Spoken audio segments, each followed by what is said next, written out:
Hello, good evening, good morning, good afternoon.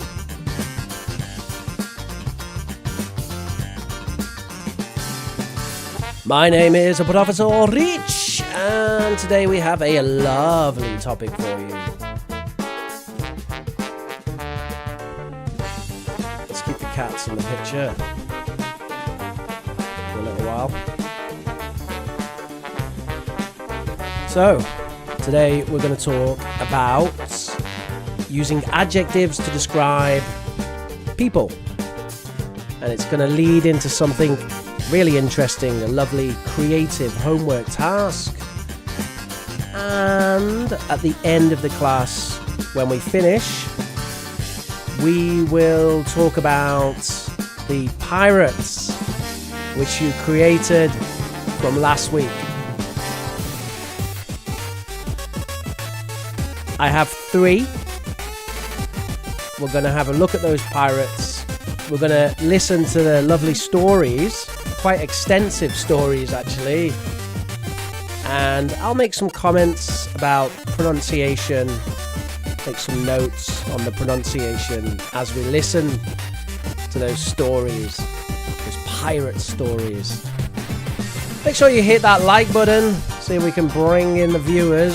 Smash that like button, we are live. This is Professor Rich. Today we're going to learn some English.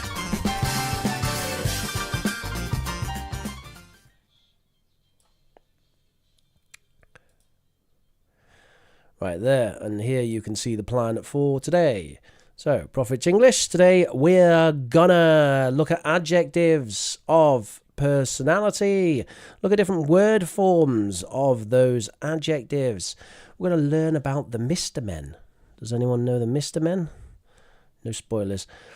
Then we're going to listen to a story. We're going to prepare to make your own story, and we're going to reflect on the homework from last week. And the homework from last week was to draw a pirate and invent a little story about a pirate with some guidance. I had some guidance there. Hello to everyone in the chat. Hello, Zoya, Shimi, Never Give Up, Daniele. Hello, Julia Hatata. Hello, Daisy Lee. And I really hope you do get better soon. Dengue fever is rarely serious. It's not normally serious. It's bad for pregnant women. But I have it on good authority that Daisy Lee is not pregnant, so at the moment, so we're fine. And hello, Pallavi, how are you? Pavia is here again. Chen Ashley now. Okay, Chen Ashley. So now I call you Chen or Ashley. What do I call you? I kind of thought you as being Ashley, but now I'm like, okay, Chen. Is it Ashley Chen or Chen Ashley? And we got Manuel Gordillo. Rich, come on, I'm still single, says Daisy. Well, that doesn't stop people in this country. Please off the light behind you, sir, says Never Give Up. Why, is it bothering you? I can't turn the light off behind me because that's the sun. So what I can do is I can put my head in the way of the light. Does that help?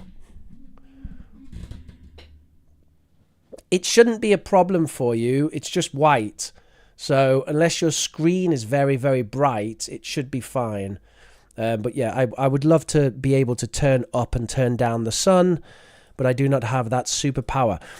I'm going to show you... No, actually, in the chat, type now. What are your favorite 3 words to describe people?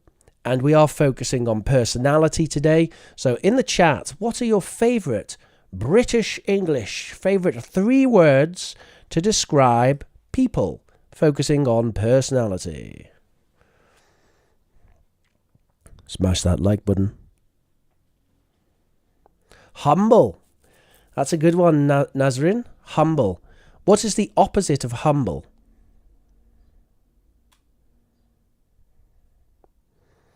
Diligent. Yes, we talked about that. Diligence is lovely. Honest, reliable, and funny, says Zoya. Obedient, says Julia. Really? Obedient? Obedience can be a bit negative, I think. It's like you kind of obey too much. What's the opposite of humble? Arrogant, says Julia. That's right.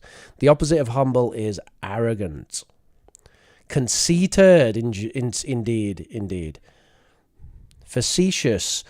I wouldn't normally describe a person as facetious.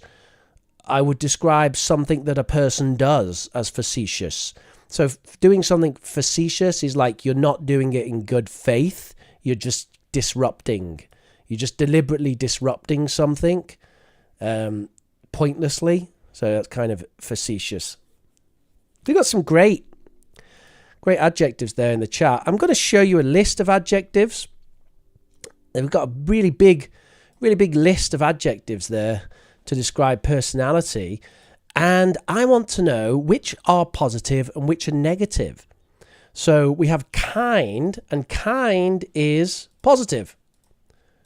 Other words we might say with kind are like nice, charitable, compassionate, right? So kind is a very positive thing. How about shy? Now, I actually think most of the time shy is negative. However, it can be positive sometimes. Obviously, these are generalizations. Shy is normally positive. Oh, he's so shy. She's so shy. Oh, she's a little shy. She won't be so shy later. While she's a child, she's shy. But, there are some positives for shy. Some people find shyness attractive in women and in men. Normally in women, though, but also in men. Shyness can be attractive. So, indeed, shy is not always negative, but most of the times. So just have a look there, these adjectives. I'd like to know, are they positive or negative adjectives? Which ones don't you know? You can ask in the chat right now. You can ask me if you'd like me to explain any of these lovely, lovely adjectives.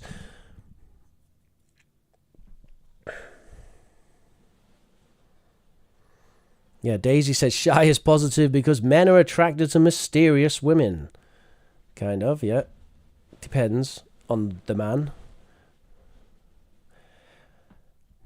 I don't want to get too personal, okay? I quite like shy women, yeah. Not too shy, though. It gets a bit annoying. Need someone who's also can be a little bit independent. But yeah, it can be attractive for lots of people. Can you explain stubborn? Yes, as stubborn as a mule. Stubborn as a mule. Stubborn means you do not change your mind. You say, this is what I think. And someone says, come on, what about this? What about that? No, this is what I think. And that's it. You're as stubborn as a mule. Stubborn. And the picture there is something like that.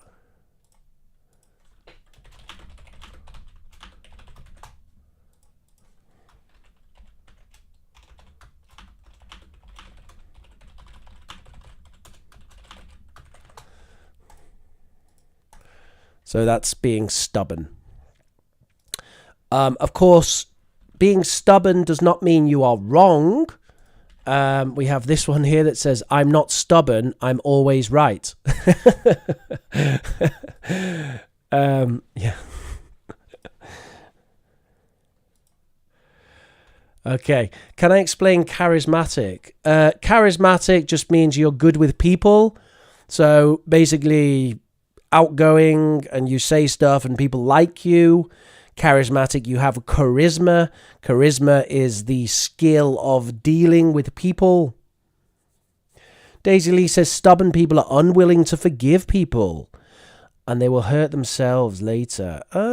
Stubborn, that's kind of stubborn, but that actually makes me think of something else. Maybe not stubborn, but what's the word for someone who doesn't forgive easily? Bitter? Can you explain arrogant? Arrogant is the opposite of humble. And arrogant means that you talk about your own abilities and achievements. So arrogant is the opposite of humble. And arrogant is like, I'm the best. Oh, you should see me teach English. No, nobody teaches English like me. I'm the best. I am the best English teacher that you're ever going to see. And nobody knows more about teaching English than me. Nobody teaches English better than I do. I'm the best, and I teach very, very good English. Very, very good, okay? That's arrogance. Do you consider Holmes charismatic? That's a really interesting question, Pavia. I think it's an interesting thing with Holmes because Holmes is actually quite disagreeable. As in, you know, if someone's wrong, he just tells them they're wrong. He has no problem telling people they're wrong. So yeah, Holmes is a bit of a weird one. It would be interesting to think where he is on the big five, for sure. Can you explain humorous? It just means funny, Pallavi. So humor means funny things. Someone who's humorous, funny. They tell jokes. Ego, says Ashley Chen. Yeah, that's right. Arrogant is about having a massive ego. Can you explain patient? Really? Patient means I don't mind waiting. It's like, oh, you need to wait 10 minutes. Okay. You need to wait 20. Okay. Sorry, you need to wait 3 hours.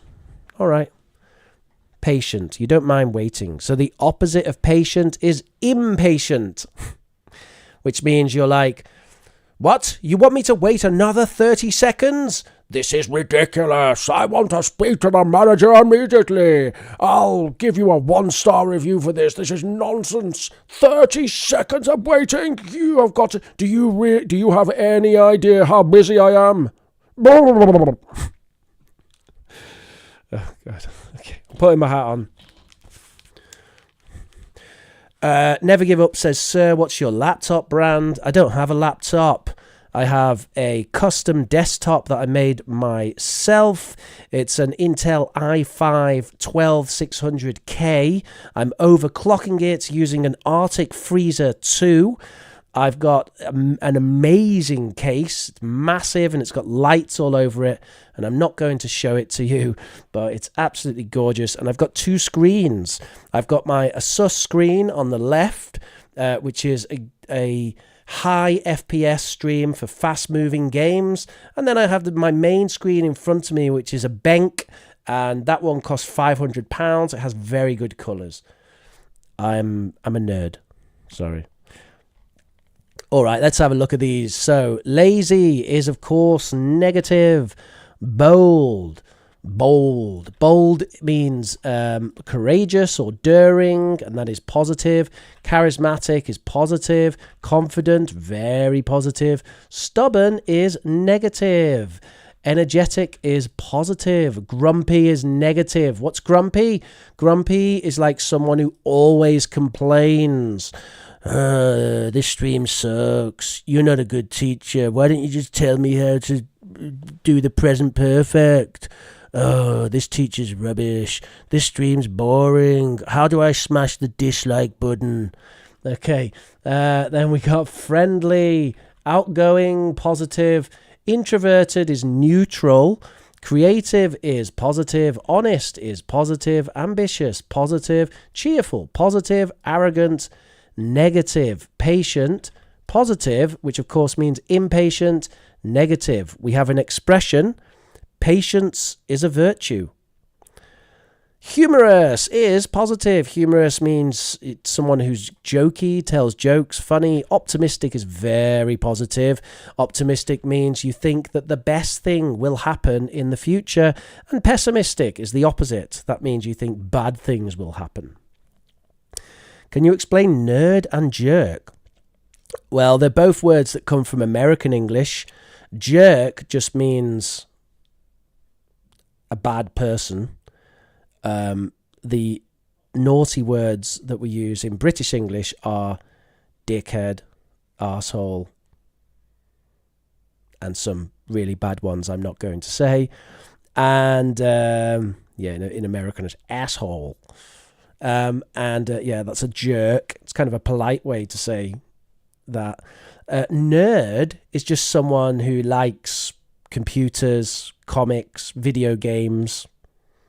Also sometimes called geek. Geek and nerd, basically the same thing. Nerds are normally more computer. Humorous can be negative when it crosses the line. Yeah, but that's not humorous. That's like a joker, right? Or what do we say? Someone who's just always never see. It's like silly. Someone who's silly, right? A silly monkey, right? Just always never serious. What does that mean, teacher? Can you spell the word? What does what mean? Oh, what the bad word? Oh, I'm not going to say that again, Pallavi.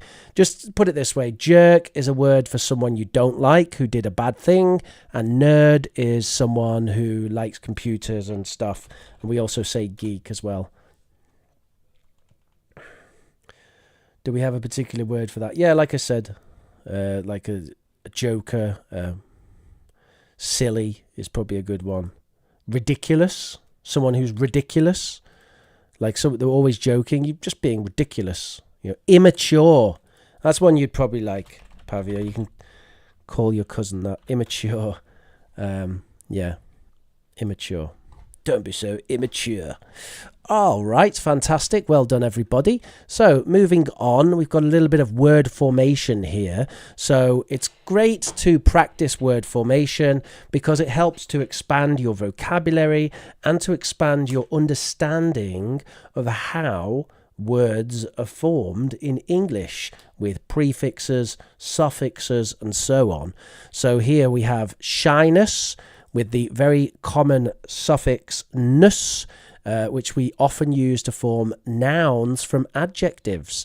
So the adjective is shy and the noun is shyness. And I want you to tell me what the missing words are. So answers in the chat. Tell me what the missing words are.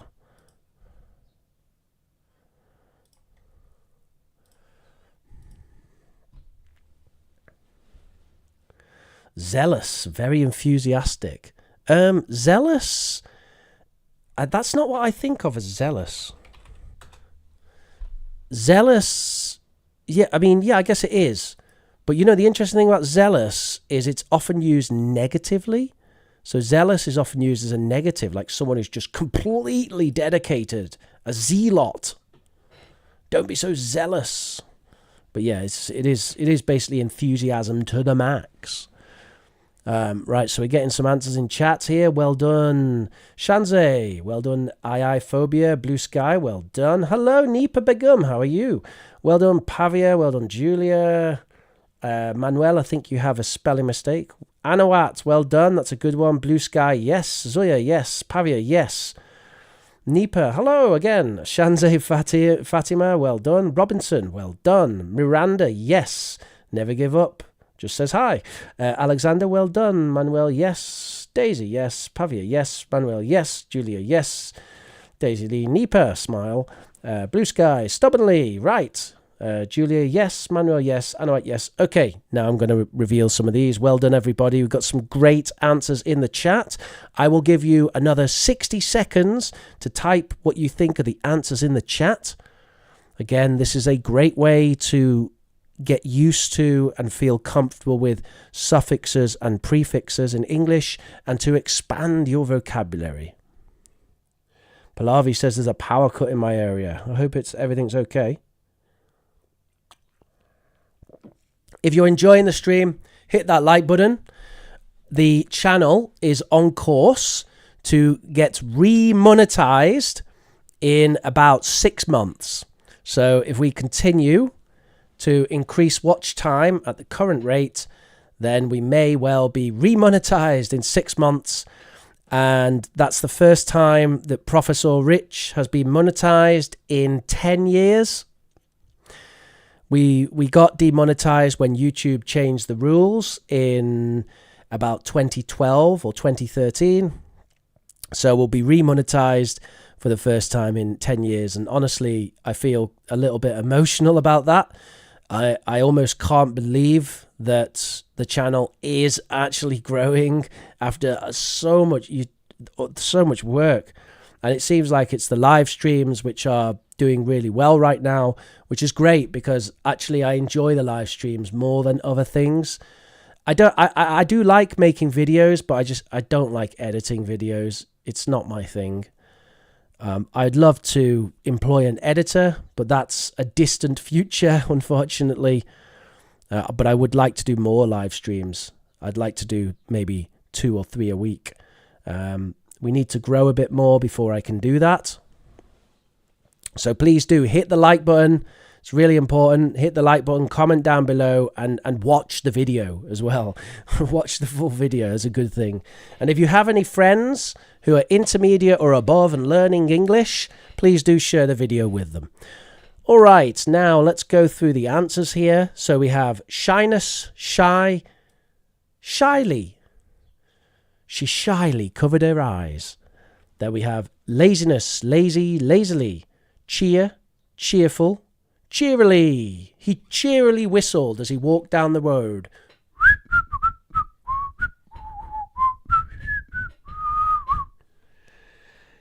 Then we've got boldness, bold, and boldly. Boldly, which is from the intro to Star Trek.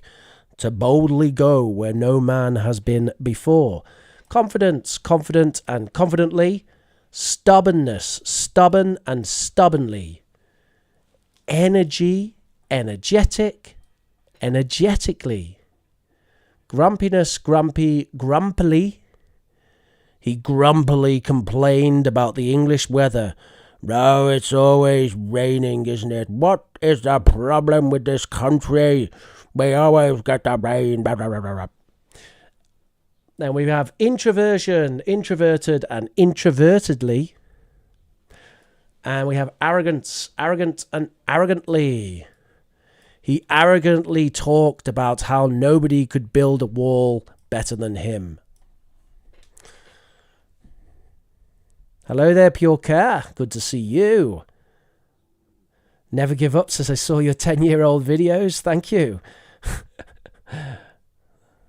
I have changed quite a bit. Can't snap your finger, Pallavi. It's just practice. I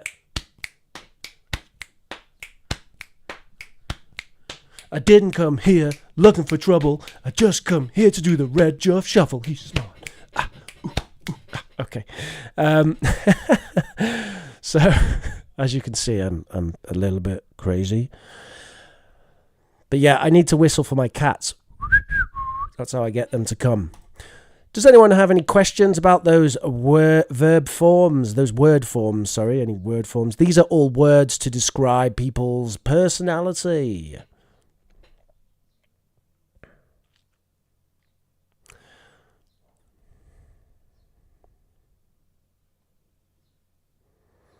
That's how Prof Rich talks when he's drunk, says Robinson Macharia. Not really. Actually, when I'm drunk, I speak pretty much like this because alcohol barely affects me because I'm so resistant to it now that I'm basically exactly the same. Maybe I slur a little, like I'm a bit more like, "Hello, everybody. How's it going?" Now I'm slurring a little bit because I'm drunk. Anyway. Pallavi says, "Teacher, can you describe my personality?" I don't know you very well, Pallavi, so how can I do that? I mean, as a young lady, you're probably a little shy. A lot of teenage girls are kind of shy, or young girls. Maybe a little bit reserved. It's kind of natural for teenagers and young people to be a bit like that. Maybe you're a bit neurotic. You worry about your studies, worry about your future. Again, teenagers always worry about their future and their studies. Right, let's move on. I'm going to show you a picture of some characters. These are very famous characters in England. They're very famous with children. And it's a series of children's books for 5 to 7-year-olds. So if anyone in the chat is a parent and has a young child, 5 to 7 years old, I highly recommend these books. They're really good. And there they are. Do you know what these books are called? And can you guess the names of these characters? So the books are actually called, does anyone know?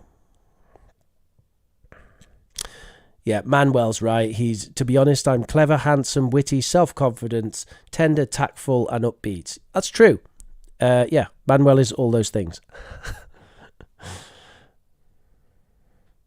What are the characteristics of stubborn person? Oh, Pavia, you know it. See, Pavia knows it because she's an Anglophile. So this is Mr. Happy. And these books are the Mr. Men books. Mr. Men and Little Miss books. So we have Mr. Happy. What about the other characters? Does anyone know? What do you think are the names of the other characters? Hey to the new people just joining. If you like learning English, smash that like button. My name is Professor Rich. Nice language, Julia. I can confirm, though, Manuel is really like that.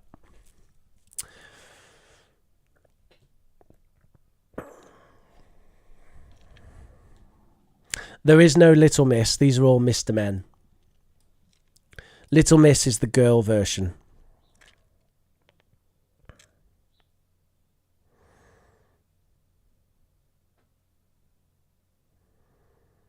Right, so I'll let you know then. So we have here Mr. Messy. And we've got Mr. Lazy. And we have Mr. Unhappy. No, Mr. Miserable. So do you know miserable in French? Misérable. Les misérables. Les misérables. Oh, is that Mr. Tickle? No, it's Mr. Messy. Mr. Tickle's someone else. He has long arms. Mr. Sad. Nice one, Blue Sky. But no.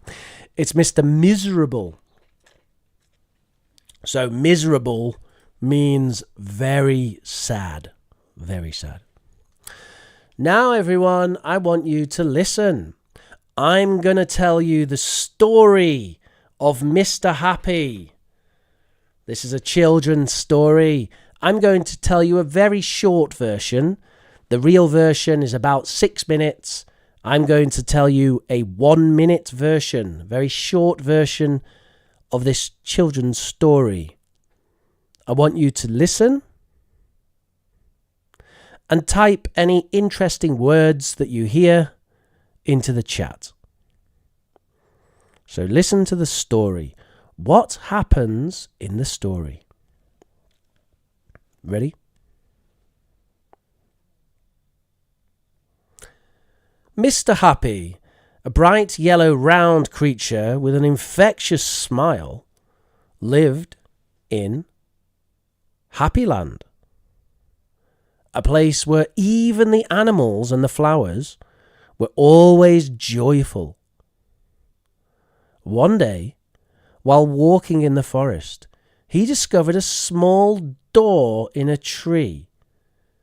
He went through the door and down some stairs. He went down and down and round and round and down and round and round and down. And finally, he found another door. When he went through the door, he saw someone who looked just like him. Except this person wasn't happy. They weren't smiling. He asked him his name, and he said his name was Mr. Miserable. Surprised to find sadness in Happyland, Mr. Happy befriended Mr. Miserable and decided to share his happiness. He invited Mr. Miserable to his cozy home in Happyland, where he showered him with kindness and warmth. Over time, the corners of Mr. Miserable's mouth started to turn up. he started to smile. And then he started to smile more. And then he started to laugh. And he couldn't stop laughing. And Mr. Happy laughed. And people looked and they found it so funny that someone called Mr. Miserable couldn't stop laughing. So they started laughing and everyone started laughing. So, if ever you feel miserable, you know what to do. Start to turn up the corners of your mouth.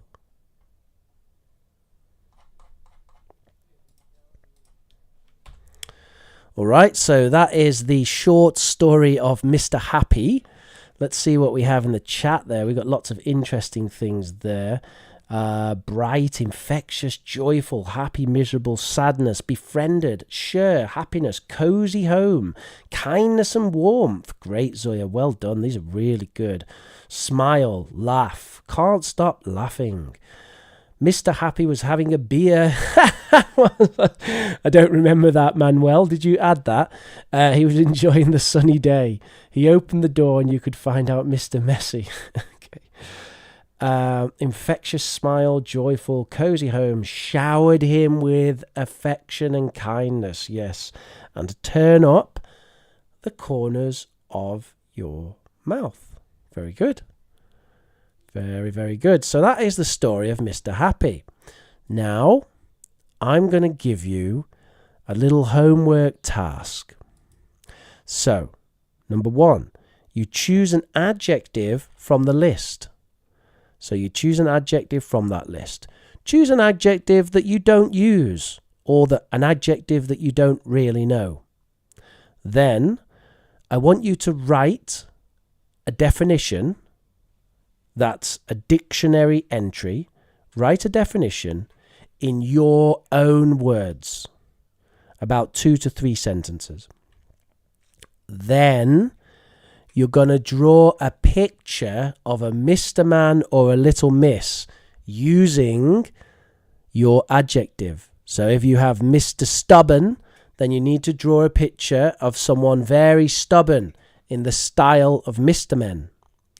Finally, I want you to write a short story about your character. So this should be a story just like the story of Mr. Happy, where this character has a little adventure based on their personality. Then finally, please record an audio of you telling the story. And if you send me that story and that audio and the picture, then next stream, next week, I will go through your audio, talk about it, and give you some guidance on your English. And you should send that audio to professorrich@gmail.com, or you can go to the English Learners Chat and you can post it to me on Skype. That's bit.ly/English Learner Chat. I believe that's the link. Oh, that didn't work, did it? Let's try that again.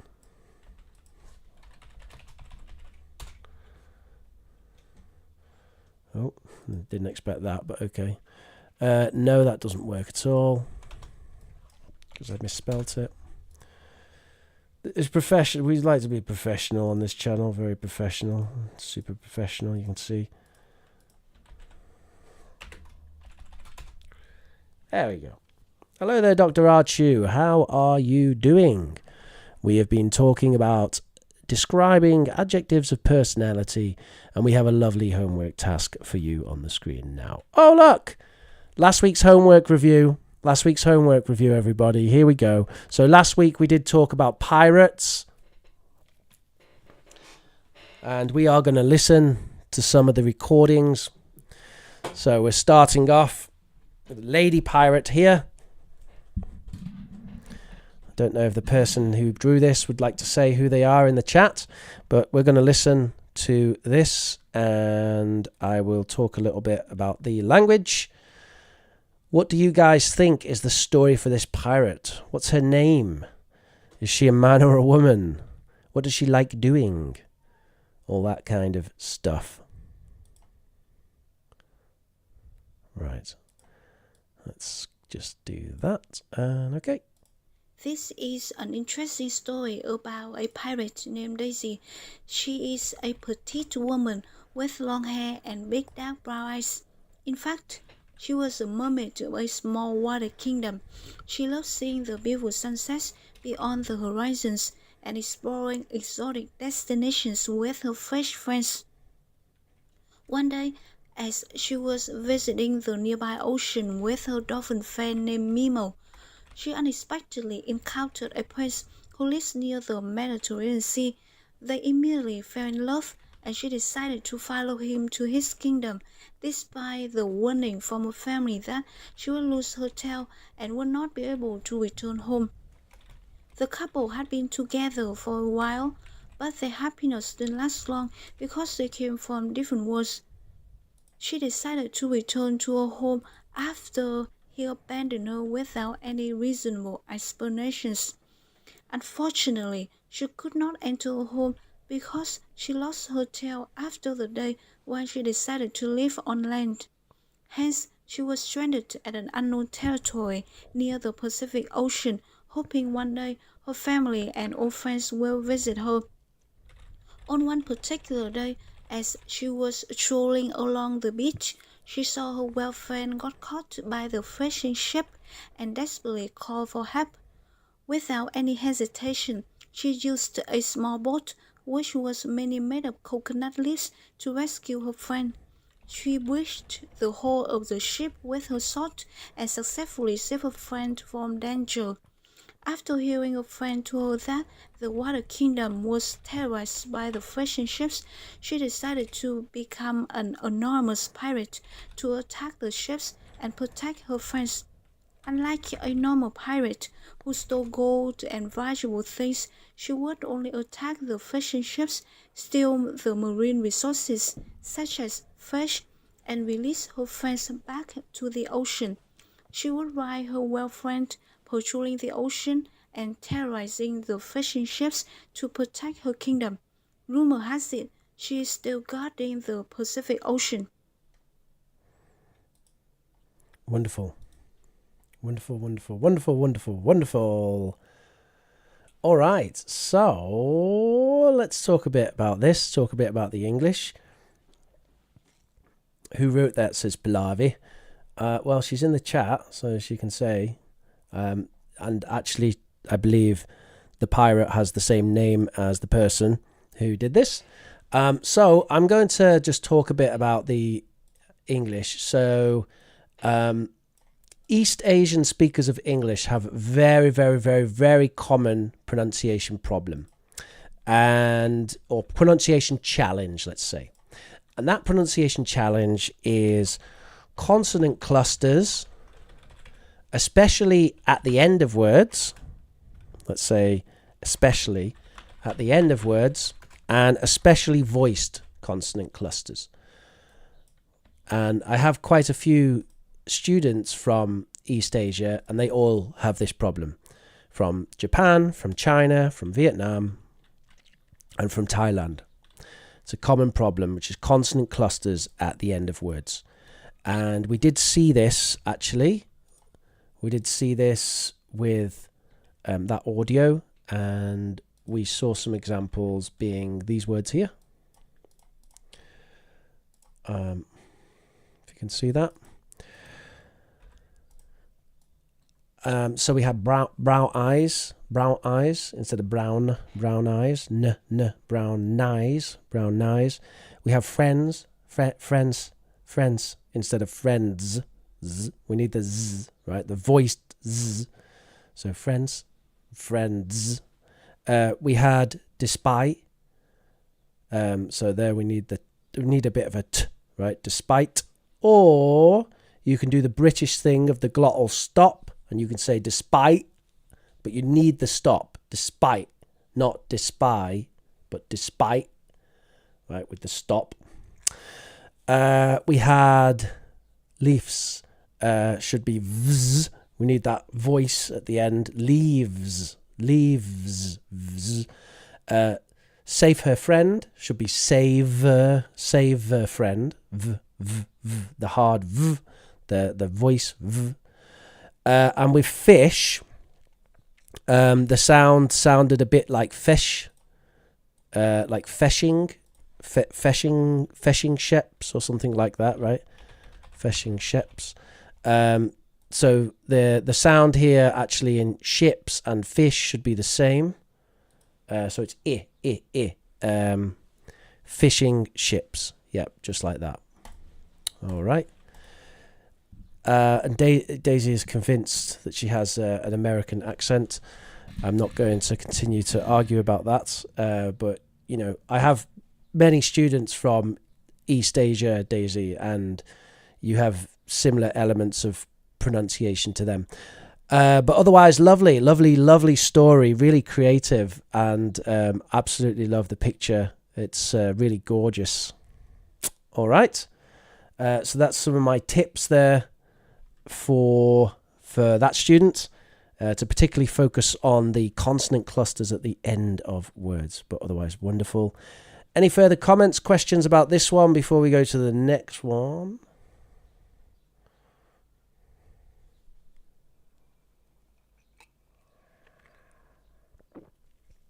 It's really nice to have like I don't expect good art, but here we have like really nice art. Like this is a lovely character, and this is someone who obviously can draw very well. As is the next person. So here we go for the next little pirate. And yeah, we've got quite a character here. This is obviously someone who maybe has some sort of interest in fashion and has drawn kind of clothes at different points. You can see this is someone who's practiced their art skills. So we're going to listen to this story, and I'll make some notes as we do, and you can just listen to the story and type any questions or comments you have in the chat. Okay. And if the person who did this pirate wants to say hello in the chat, they can. Once upon a time, in a realm of magic and mystery, there was an extraordinary female pirate named Captain Astrid, with fiery red hair that matched her fierce spirit and a gaze that held both determination and mischief. She sailed the enchanted seas with her crew, the Crimson Corsairs. Captain Astrid had grown up on the shores of a forgotten island, surrounded by tales of mythical creatures and hidden treasures. From a young age, she yearned to explore the vast unknown, seeking adventure and unlocking the secrets of the world. Against societal norms and expectations of her family, she embraced her true calling and set sail, a symbol of courage and defiance.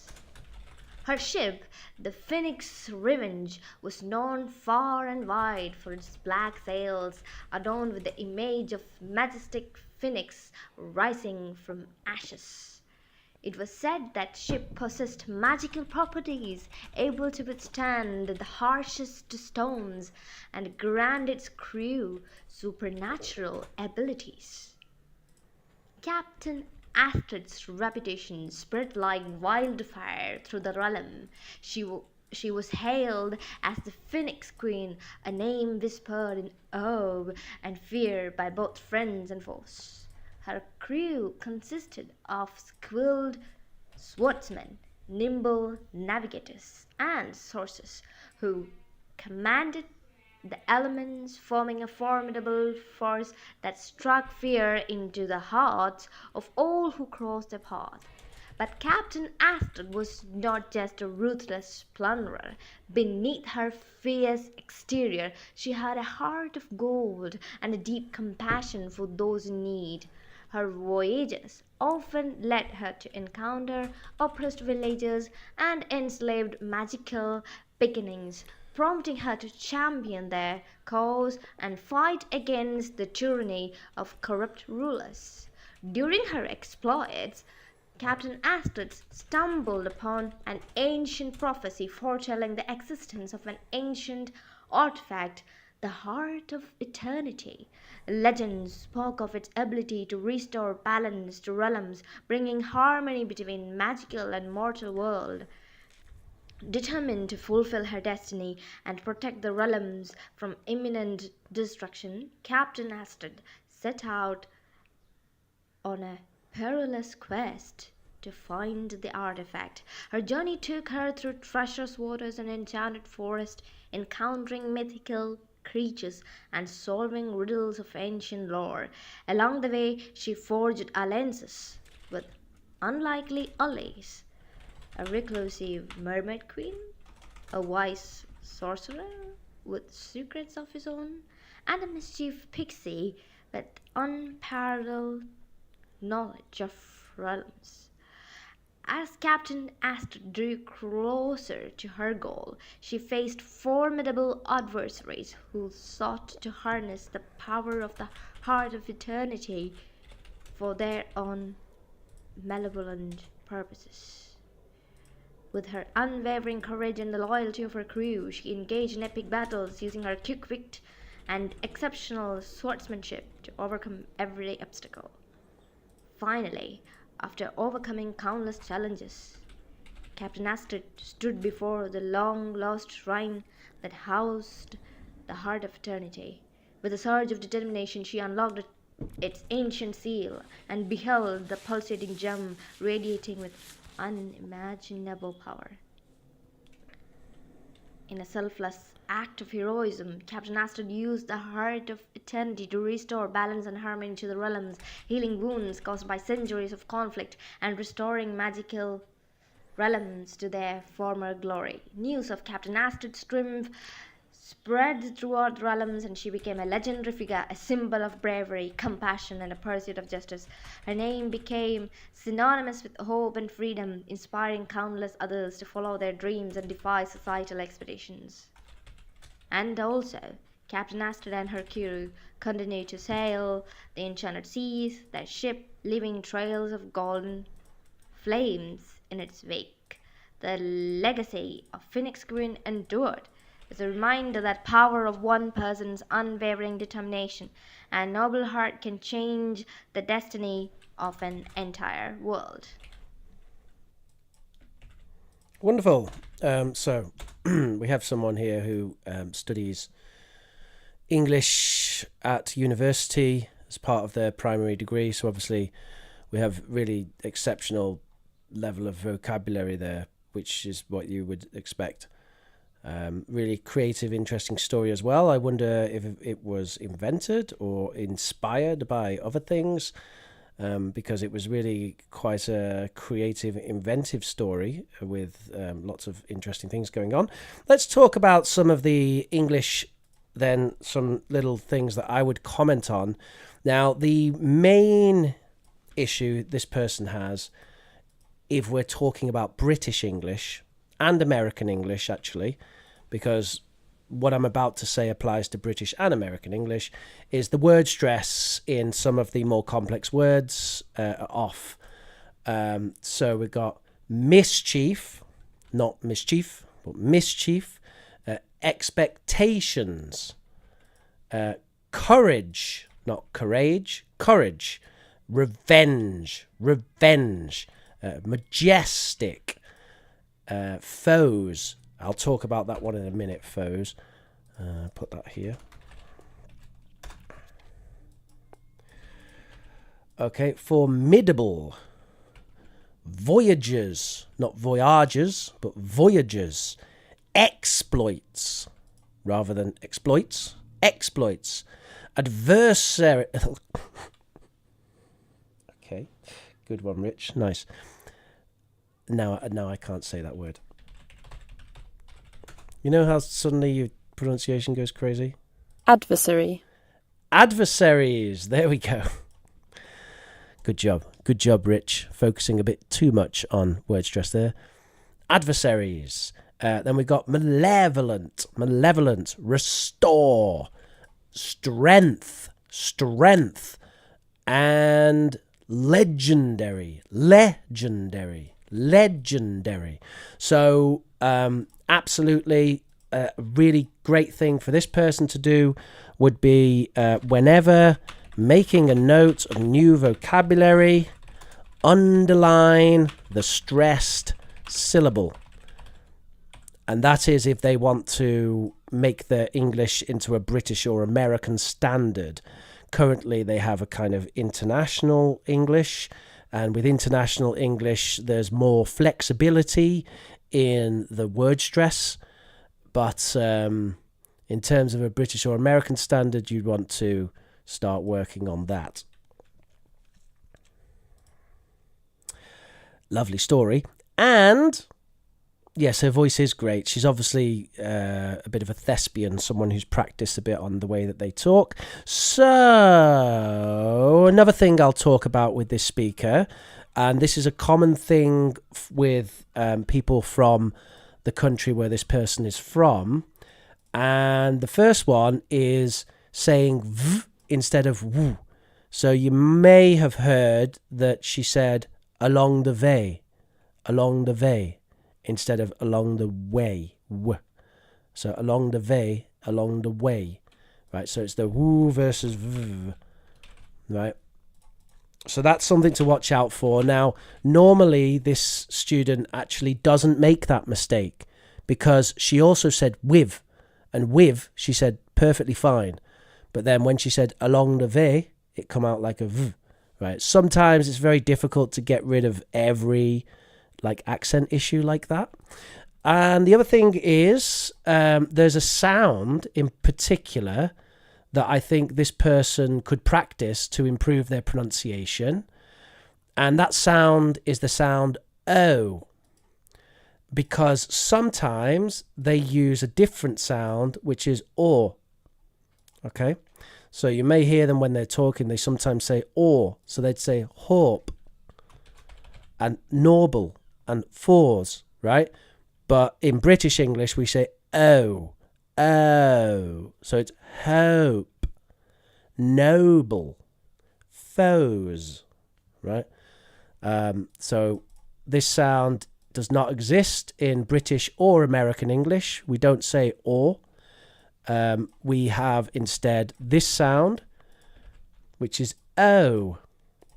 The American version is a bit faster. It's more like O, right? So Americans will be like hope. And British people are more like hope, oh, home, hello, noble. Okay, so that is my advice for that particular student. I hope that's really, really helpful. And we are now, emphasis is different between American and British. Not really, only a few words. The British and American English are basically the same. There's very, very small differences. Very small differences. So Americans tend to say aluminum, and we say aluminium, for example. That's one. They say cigarette, and we say cigarette. So British English is a bit more influenced by French and Europe, and American English kind of does a different thing. Anyway, let's move on now to our final pirate of the day, our final student. Is he there? I'm going to say who this guy is because I know he's a bit of a gregarious extrovert. Hello, Manuel Gordillo. Are you here, sir?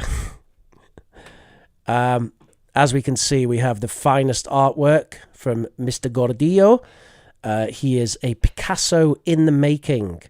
And this really is the level that I expect from my students, please. I expect Picasso level minimum. And here we have a perfect Picasso that's, I believe Manuel will sell the original for 5,000 euros. So if you're interested, you can get in contact with Manuel to buy this amazing piece of art. And we're going to have a listen to this. So, are we ready here? Let's go. The famous pirate called Manuel was born in Tenerife. She ran along the north of Africa. It included what we now call Morocco, Tunisia, Algeria, Libya, much of normally, but not really very firmly under control of the Spanish Empire and the English one talking about skill. Though the so-called Manuel independent or occasional European attack renegade, and while their depredation were not unity under a particular flag, she was to work for the people, for the king, that at the time gave him much money. The operation menacing a Mediterranean shipping and coastal settlement, and sometimes areas quite away from the Caribbean and of the 16th and 19th centuries. Manuel's piracy primary function was taking capture rather than other form of loot. The Queen Elizabeth and French Drac captured him and her hostage, and while waiting for the ransom to be paid, we could take many years. They both, Frey and the Queen Elizabeth, sold to slavery and forced to live as slaves. But she had a quick escape with the help of the landowner. You are Spanish descent. You probably consider the pirate Manuel was a war hero and privateer. But not only did he know perfectly the sea, because she was born in an island, she was the owner of the sail. It was owned from the vessel in this island, and the ship would possess a commission from the government to say merchant, ship, or even the world. He made a fortune, and this fortune was buried in La Española. She left a little clue and hint, and later was writing a book called The Treasure Island, was a blockbuster at the time. Well, you know, my pirate life was fortunately a good big fish.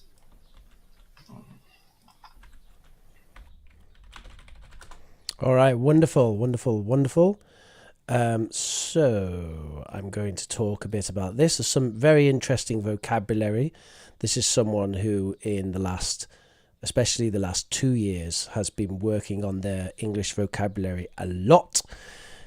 And I always say the same thing to them pretty much. Folks, please try to speak English as much as possible in the chat. I do like to see foreign languages sometimes, but if we allow it commonly, then it may mean that everyone starts using different languages. So let's keep it to English. So let's talk about the issues here. So obviously the main issue here is pronunciation, 100%, and he knows it. And similar to Daisy, but more serious, I would say, Manuel has an issue with consonant sounds at the end of words, especially voiced.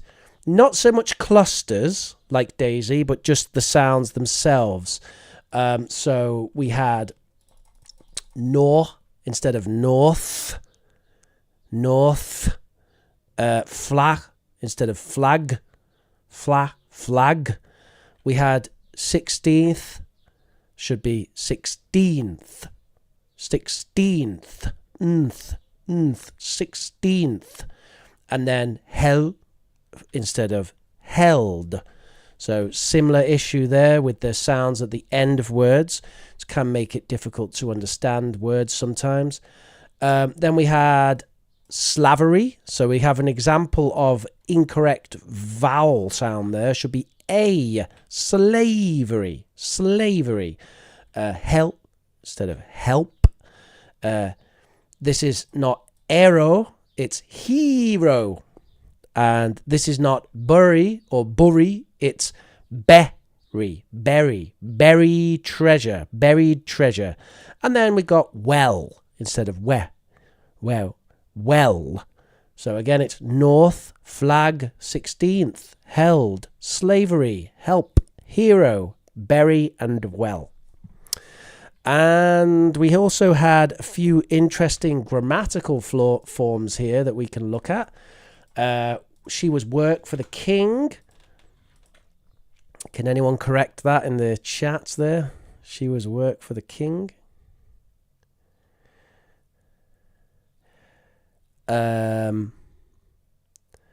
Well, Daisy, I teach Manuel.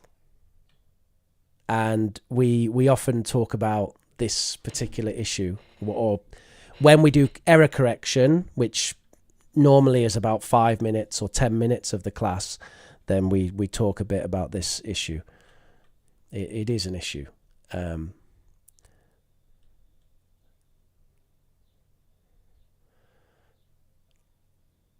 But he has a fantastic vocabulary, Manuel. And he's someone who can tell you a story about anything and just keep talking. Very, very fluent. Very fluent. So this one should be she was working. She was working for the king. Or she worked. Mediterranean. So we missed off the end of Mediterranean there.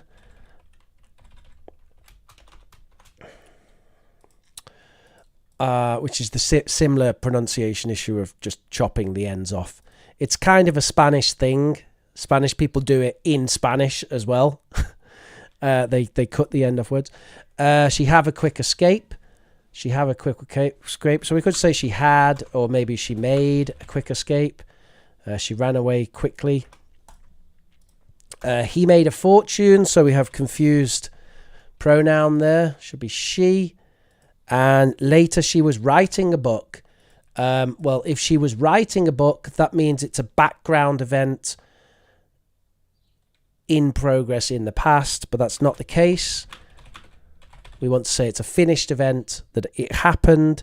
She wrote a book called Treasure Island. Okay, so there's a few grammar things in there to look at as well. And again, this relates to the fact that this person is really fluent. Like they speak, he kind of speaks, even with writing, very fluent individual. So that's probably where a lot of these errors come from. And then we did have some word stress issues as well, which was control. No, it's control, and empire. Not empire, empire and control. So that's all the correction for today, folks. I hope there are some great ideas there for you to look at. Really lovely, really creative, absolutely gorgeous art here. Wonderful. Thank you so much for participating in that. Remember that we have a homework task here. So people in the chat, if you want to send in your submissions for next week, we want to make a Mr. Man or a Little Miss and make a little story about that, based on one of the adjectives from today.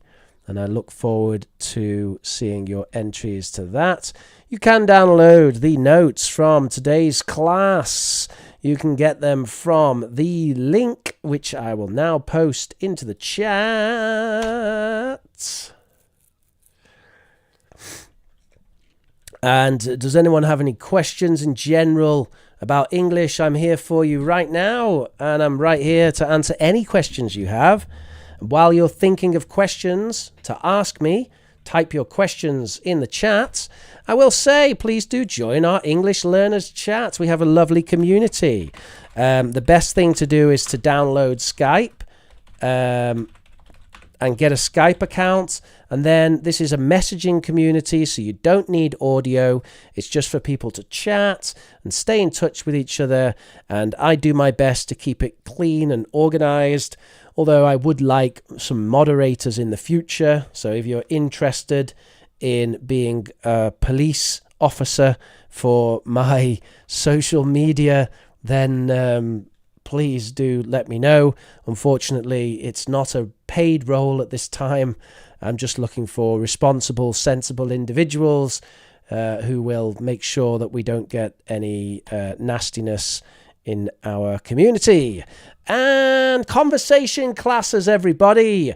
We're starting online conversation classes. They're starting on the 8th of July. That's next week. 3 p.m. UK, that's now. And your first session is free. If you're interested in joining our conversation classes, you will need Zoom. You will need headphones. Don't use speakers because it doesn't work very well. And you will need a microphone. You do not need a webcam or a camera. However, it is preferred. So I prefer if you use a webcam, and other students find that useful. But if you want to just do audio, you can. That's okay. I understand some people want to remain anonymous sometimes.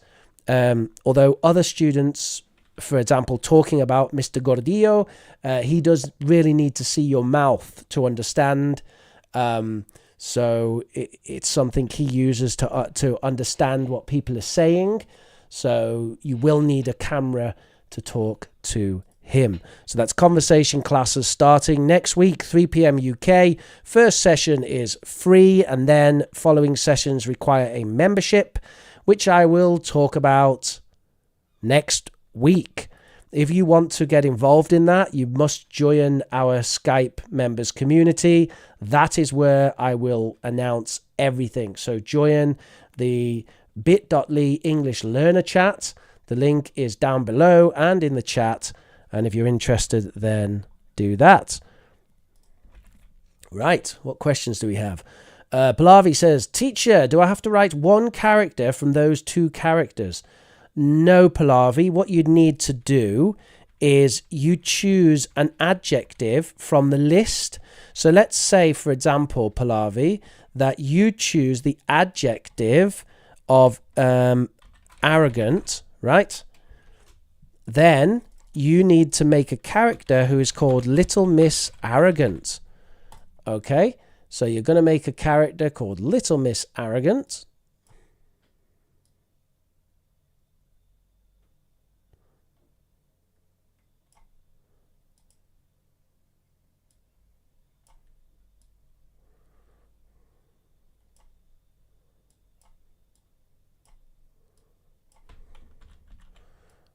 Something like this.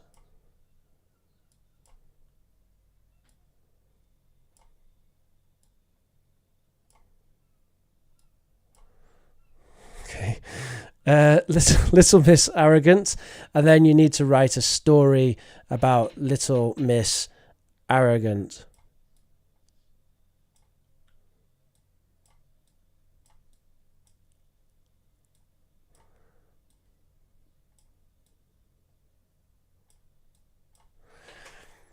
Okay, so that's the idea, and you need to choose any of the adjectives from the class today. Why do the words separate and desperate don't end in ed? The thing is, Raquel, you can't rely on rules for word formation. Rules for word formation are useful, but word formation really is one of those things where there's more exceptions than rules. So you can't really argue about something like that. But I'll give you a bit of a reason. So often with ed adjectives often come from verb forms. Not always, but almost always. So, for example, if we have the adjective bored, that actually comes from a verb, which is to bore as a verb. right? It bores me. I'm bored. It's boring, right? So it often comes from that. However, desperate, what's the verb for desperate? In English, there isn't one. And what's the other one you said? You also said separate. Well, you can separate, actually.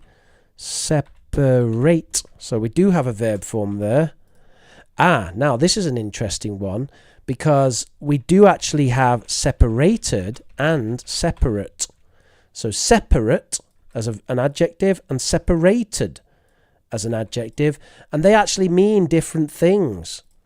So that's a really interesting one, where separated means that we have separated something. So they were together and we separated it.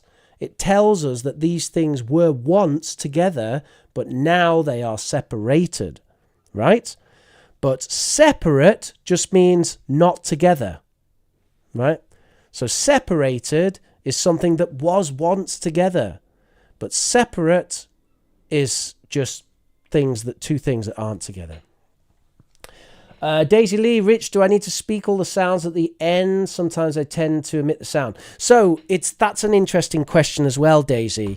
And the reality is, no, you don't need to say all the sounds at the end, but you need to be careful about what sounds you miss out. So sounds that you can often miss or change.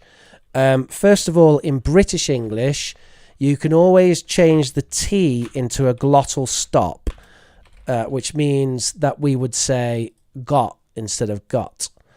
Okay, so you can always do that in British English. In American, they would often change the T to a D, even at the end. So instead of rat, they'll say like rad. Okay, very light sound. So you can do it with certain sounds. Another thing that happens a lot is an L turns to a W at the end. So where I would say like bell, many British speakers will say bell, right? But notice they still do the woo, bell, or hell, right? It's very common in the south of England to say that, bell, hell. Right, so there's kind of examples where you can drop them. However, there are also times when you can't. And the words I highlighted for you before was because they were causing a comprehension issue. So they were almost causing a problem for the listener. Not quite, because most of your pronunciation is very good. So we have the context for these words and we can often guess what you mean and it doesn't matter. But something like despite, you really need a glottal stop or a T there, because otherwise, it's like, it sounds like despy or despy, and it's a bit confusing there. Also with save her friend, we need a bit more of a v there. Even in American English, save her friend. Okay, that's my American. And brow eyes. Yeah, you really need a bit of a there. Brown eyes. It doesn't need to be very strong, right? It's not like brown eyes. Not necessary. Just brown eyes, nice, brown eyes. Friends,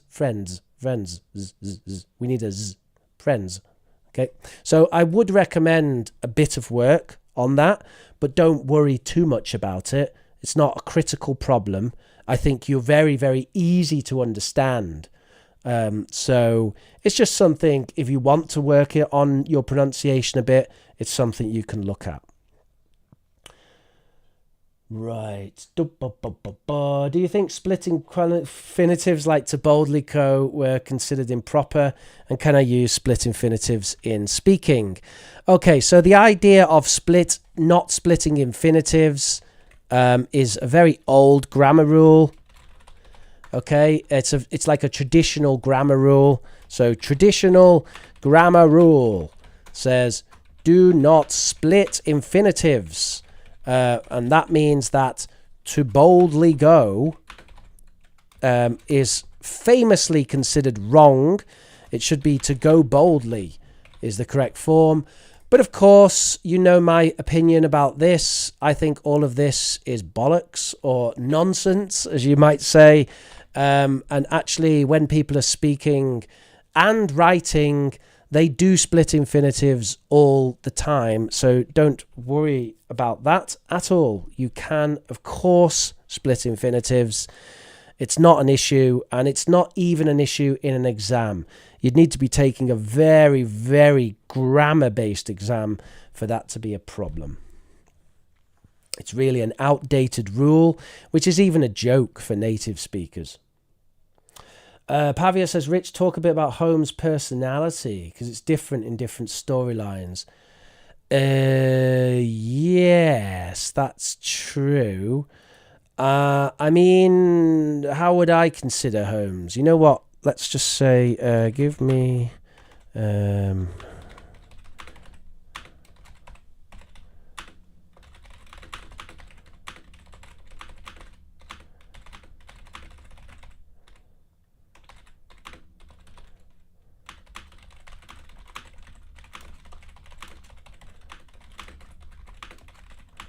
Right, so I'm gonna ask ChatGPT to do that for me, and then I'll tell you whether I agree with ChatGPT's take on that. So I agree with the first one. It says openness, which is intellect and creativity, very high.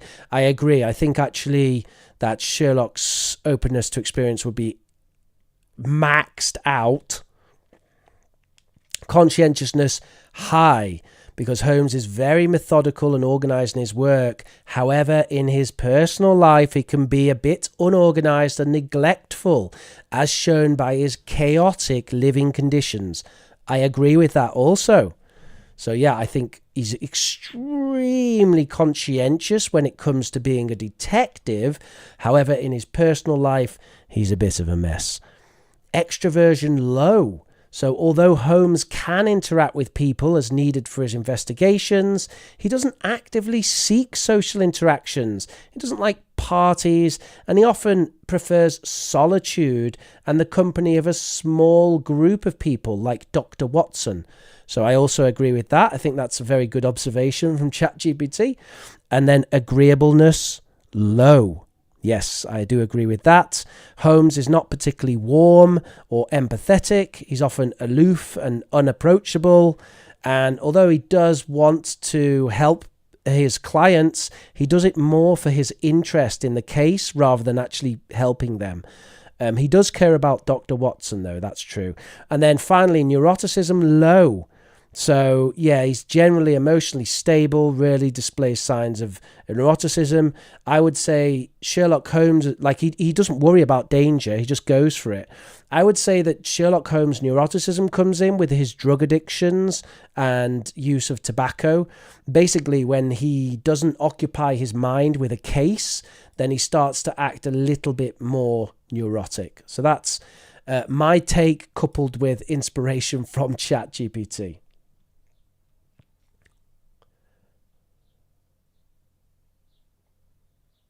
Yeah, so Daisy, to comment about what you just said there, I can speak the voice sounds, but my American friend says it's normal to omit them. So basically, you don't want to overdo it. And without actually having a real class with you, it's difficult for me to explain in detail and show you in detail what I actually mean there. Because, yeah, if you overdo it, it sounds really unnatural. Like if I say, like, learn English with the teacher Rich, that's too much, right? It's like a narrator. I'm not going to talk like that. So it's a good point for sure. And it's very difficult sometimes to work on a pronunciation issue without over-emphasizing it. And that's a big challenge of fixing pronunciation issues.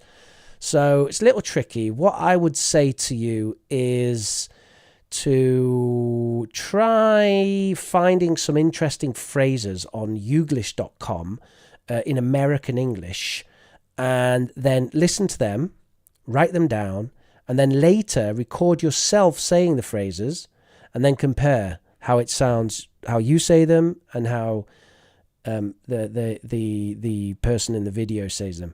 And you'll find that this is very difficult at first, but the more you do it, the more your ear gets really good at hearing those sounds that you don't normally make, and you start to hear them then when people say them. Like maybe the next time someone says friends, you'll hear the little z at the end, right? Z, because I've kind of said it. Z, z, friends, friends, friends. I've got some friends. Where are your friends? Z. So you notice it's not a big sound, it's a subtle, it's a small sound. Friends. Right? Where are your friends? Right, you see, just really like subtle. How many friends have you got? Right, moving on. Manuel says, in order to put a face to my voice, I uploaded 2 photos. So surely one of the female pirates knows me. Yes, Manuel posted a photo of him and his children. Manuel has 27 children, as we all know. He's got 27 children. He's got 20 boys and 7 girls, and he has about 3,000 grandchildren. So, yes, if you want to know more about Manuel's family, then you should join our community. Ibrahim says, hi, Rich. What's the difference between free of and free from? Not a lot. Let's have a look. Finally, free of it. I'm free from commitments. Free of it. I've been free of him. I would say that free from is more common. And it's a real tricky one. It might be one of those things that it's a collocation issue whether you're going to use free of or free from.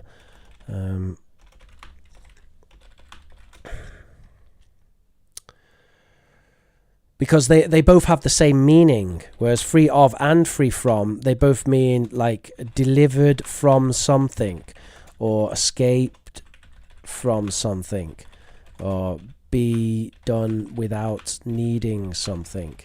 So they both actually mean the same thing, which means that it's more to do with the use. So you just have to look out for phrases and times when it's used. According to there's some idea that free of is best used with nouns, and free from works with verbs, but I don't agree with that because I've just said there I'm free from commitments. So yeah, what can I say? Look out for use. The meaning is the same. It's all about it's just a form question, which means it's not actually that important. If something is only form, only a form problem, it means it's not really that important.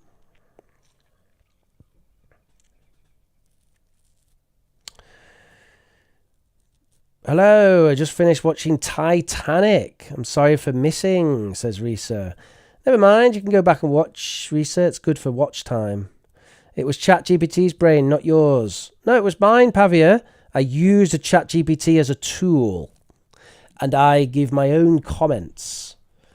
Manuel says, I am not Ramesses II. Don't be cruel. I was just joking, Manuel. Hi, Rich. What classic movies available on YouTube could you recommend? I love Sherlock Holmes with Jeremy Brett. Yes. What's your opinion on the best Sherlock Holmes movie? Well, there's Hound of the Baskervilles, which is, I think there's a version with Jeremy Brett. But I quite like the Robert Downey Jr. films. It's a different Holmes because he actually fights people. But it's not bad. It's pretty good. I think he's okay. Because it's traditional Sherlock, and I like traditional Sherlock. I don't like modern Sherlock. Jeremy Brett is the best for sure. I don't know. I think he did Hound of the Baskervilles, didn't he?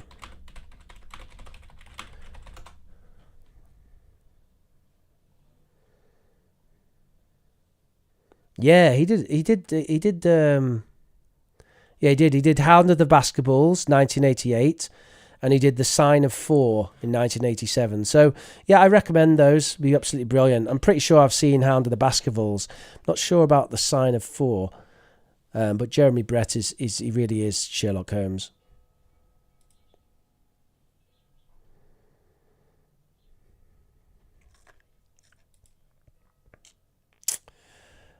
Please stop the live, says Never Give Up. Why should I stop the live? Didn't you realise that today is 24 hours of English? 24 days, a month. We're going to do a month-long live stream starting now. Are you ready for this? I'm going to take you into August. No, not really.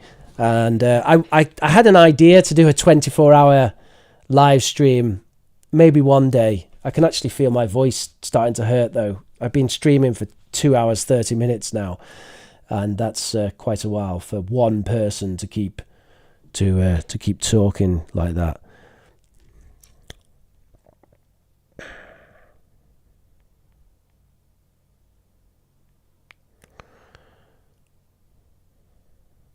I was one of the Highlanders. It can be only one. Yes.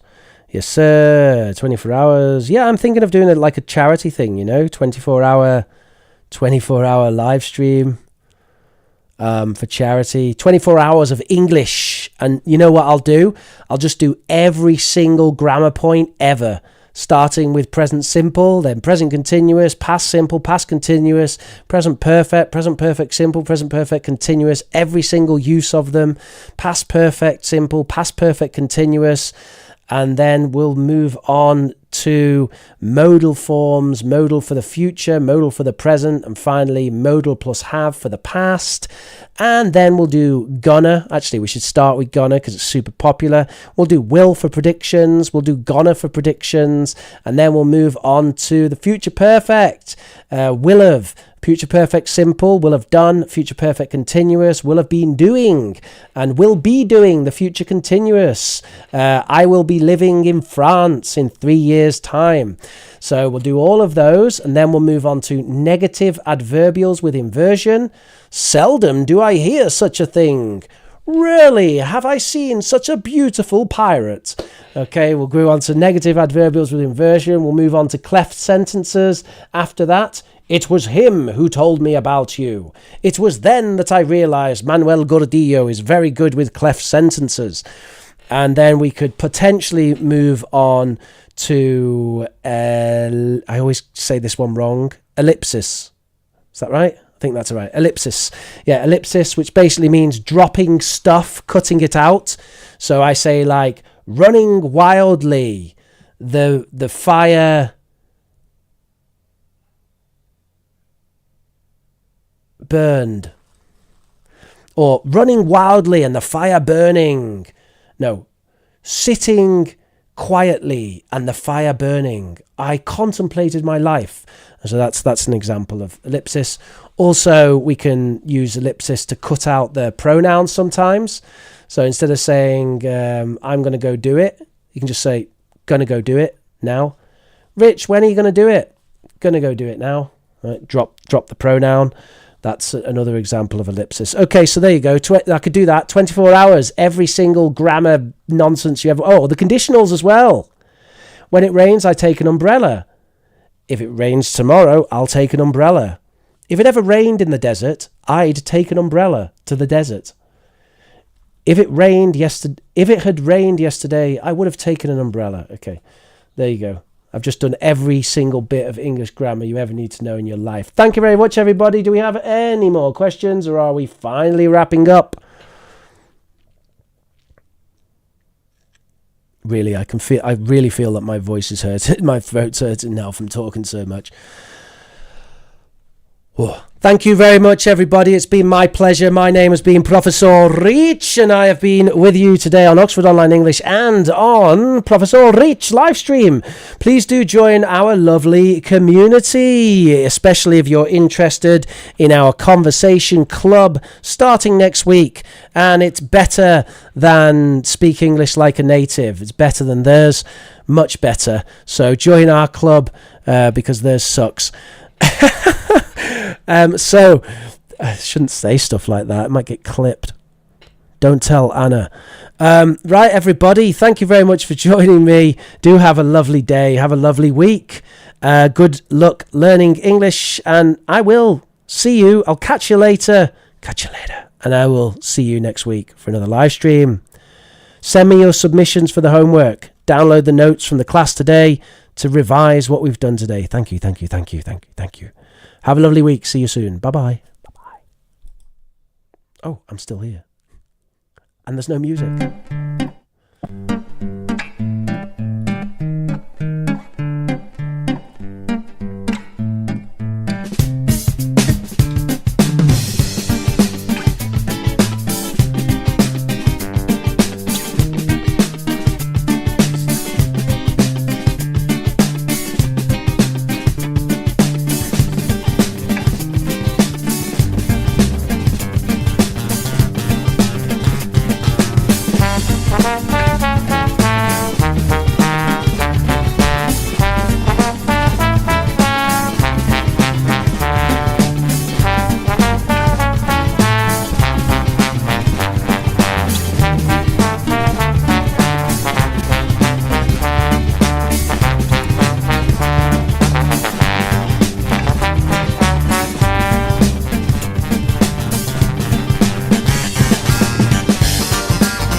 Again, thank you very much for watching, everybody.